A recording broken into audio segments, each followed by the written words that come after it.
Life में एक ही audition दिया है, रिकी बेल के लिए था और मुझे पता नहीं था कि वो ऑडिशन है मेरा और उसमें मैं एक्सेप्ट हुई थी, तो टचवुड अभी तक उसमें। ओके आयुष्मान, यू थिंक कि एक शो में ऑडिशन करने से, एक विनर बनने से आपको करियर में बहुत कुछ फ़ायदा आगे हो सकता है? You agree on this? मुझे लगता है काफ़ी ऐसे भी एक्टर हैं या फिर ऐसे परफॉर्मर्स हैं स्क्रीन पर जिनको रिजेक्शन ज़्यादा मिली है एक्सेप्टेंस से। मुझे ज़्यादा रिजेक्शन मिली है लाइफ में। एक टैलेंट शो जीता है, वो एक रियलिटी शो जीता है, वो रोडीज़ है, उसका टैलेंट से कोई लेना देना नहीं है। इनफैक्ट वो एक्टिंग टैलेंट से, हाँ वैसे भी टैलेंट, हाँ परफॉर्मिंग टैलेंट से कोई लेना देना नहीं है। ऑफकोर्स वो एडवेंचर शो है, आप या फिर अपने दोस्तों के साथ एक ग्रुप डायनामिक्स में कैसे रिएक्ट करते हैं उसके ऊपर बेस्ड है। तो मुझे लगता है कि हाँ, टैलेंट शो से ऑफकोर्स अगर आपको राइट अपॉर्चुनिटी मिलती है या फिर अगर आप उस मोमेंट पर क्लिक करते हैं, फॉर एग्जाम्पल अगर आप थोड़ा सा वीक पड़ जाते हैं कभी स्टेज पर कि आप अच्छा गाना ना गा पाए, अच्छी एक्टिंग ना कर पाए, इसका मतलब ये नहीं कि आप टैलेंटेड नहीं हैं। एक परिस्थिति में, एक सर्कमस्टांस में हो सकता है कि आप नर्वस हैं, आप अच्छा परफॉर्म नहीं कर पाए, तो आई थिंक वहाँ पे एक डेस्टिनी या लक भी मैटर करता है। तो मुझे लगता है इट्स क्वाइट वेग, it's quite random, it's random world. ये आर्टिस्ट का बहुत सब्जेक्टिव रिलेशनशिप होता है परफॉर्मेंस के साथ। तभी विक्टर जी ने जैसे बोला था कि आप एक्टिंग को गेज नहीं कर पाते हैं, सिंगिंग को शायद फिर भी कर पाए, डांसिंग को फिर भी कर पाए।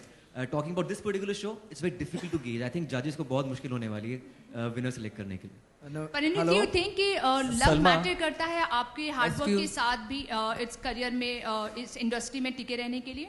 लक मैटर करता है नहीं? हाँ, डेफिनेटली। आई थिंक एक अमेलगमेशन होता है हर चीज़ का। क्योंकि मैं हमेशा ये कहती हूँ कि जब आपको एक्टिंग से प्यार हो जाता है, एज एन एक्टर आप 100 फिल्में करना चाहते हैं, लेकिन अगर ऑडियंस आपसे बोर हो गई है, आप उसका कुछ नहीं कर सकते। एंड आई थिंक ऐसे बहुत सारे एग्जाम्पल्स हैं जो लोग एक्टिंग करना चाहते हैं लेकिन कुछ होता नहीं है बिकॉज लोग उनकी टिकट नहीं खरीदते। तो आई थिंक वो लक होना चाहिए, वो प्यार होना चाहिए ऑडियंस में आपके लिए। हार्डवर्क, डेफिनेटली आप हार्डवर्क नहीं करेंगे आपका कुछ नहीं होगा। तो एक आई थिंक एक अमेलगमेशन होता है हर चीज का, एंड बस फिर ऊपर वाला आपका ध्यान रखे। परिणीति, मेरा friends, if we are looking at doing any group interactions, we cannot continue with the open forum Q&A, so we are going to try and make them available to you only if the Q&A ends now. All right, so before we proceed, Jyoti from 9XM, मेरा सवाल आपसे है Juhi, this is in the best interest of the entire lot here, so we'll have to end the open forum Q&A now. This is the last question. Okay. Parineeti, आपको अपना पहला rejection और पहला audition याद है और क्या फीलिंग थी उस समय? जी, एक्चुअली मैंने लाइफ में एक ही ऑडिशन दिया है, वो रिकी बेल के लिए था और मुझे पता नहीं था कि वो ऑडिशन है मेरा और उसमें मैं एक्सेप्ट हुई थी, तो टचवुड अभी तक उसमें रिजेक्शन नहीं मिला है। तो Great. Friends, before we proceed into the group interactions, there's a very cute photo op that we have with our artists here. Can I please have the clapboard immediately brought onto the stage? Thanks, guys.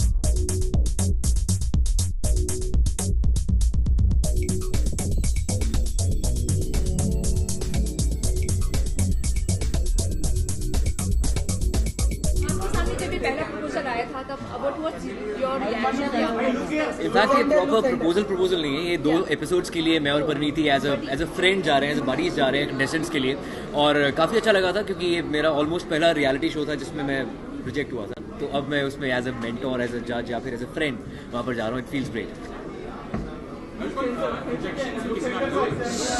Rejection इतनी मिल चुकी है life में कि डरना बंद हो चुका हूँ। मैं फियरलेस हो चुका हूँ बिल्कुल, तो मैं रिजेक्शन से बिल्कुल नहीं डरता हूँ। I am pretty numb to success in failure. जब आपको रिजेक्ट किया गया था, तो आपको लगता है कि आप आई थिंक टैलेंट, आप जैसे आप ग्रो करते हैं वैसे टैलेंटेड बनते हैं, और जितना आप परफॉर्म करते हैं, जितना आप में रियाज होता है एक्टिंग का, सिंगिंग का, डांसिंग का, आई think it all depends on the practice you do.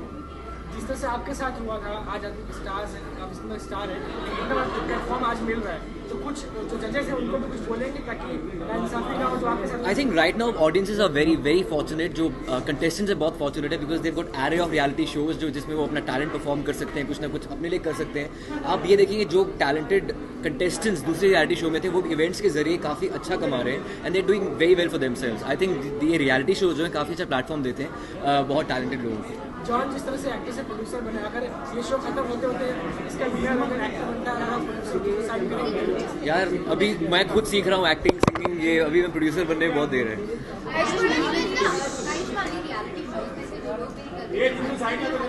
इतना सक्सेसफुल बन पाए, तो जो फॉर एग्जाम्पल टॉप 10 जो कंटेस्टेंट्स आते हैं, आपको लगता है जो बाकी लोग हैं, बाकी के 9 कंटेस्टेंट्स, उनके लिए क्या जगह बचती है? आई थिंक कभी कभी हम थोड़ा एग्जैजरेट कर देते हैं रियलिटी शोज़ में. कभी कभी ये होता है कि आप खुद अपने आसपास एक लाला लैंड बना लेते हैं, एक वर्ल्ड बना लेते हैं, you think that you are somebody, you are superstar. ऐसा आपको सोचना नहीं चाहिए. I think it changes every year, it changes every day. आपकी किस्मत हर रोज़ बदलती है. आप अपने परफॉर्मेंस के जरिए लोगों को कम्युनिकेट करते हैं. I think it's very random in a way. तो आपको I think you should have a stable mind when you in a reality show. आपको ये याद रखना चाहिए कि हो सकता है रियलिटी शो खत्म करने के बाद आपको पूछे ही ना. So you have to have that sanity.